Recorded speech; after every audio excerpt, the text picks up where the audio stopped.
Besibukeka sithule isimo namhlanje kule nxanxathela yezitolo kulandela umbhikisho wayizolo. Abamatekisi bathi bafinyelele esivumelwaneni sokuthi iphele lempi iqhubeke nokusebenza lenxanxathela yezitolo.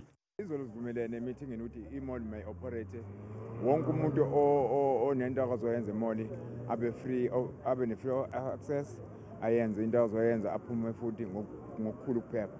Sijabulela ukuthi namhlanje i-mall izosebenza. Okwenzeke izolo asikuthandanga nokwenzeke on last night asikuthandanga samsani nakho.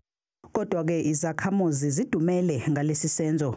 Zisola abaphathi bemaponya ngokubeka phambili abamatekisi kulolu daba.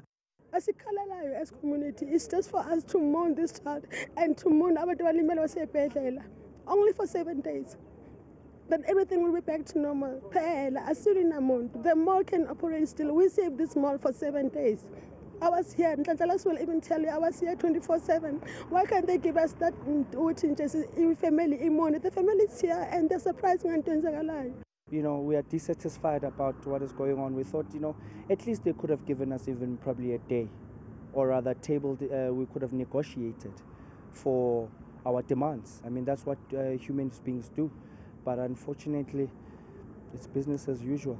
Abaphathi bezokuphepha eSoweto bathi abaphathi bemaponya abanaso isandla ekulawulweni kwemboni yamatekisi kanye nabe e-hailing. Today now we are blaming Maponya. Maponya has nothing to do with it. Maponya has nothing. They don't have taxis.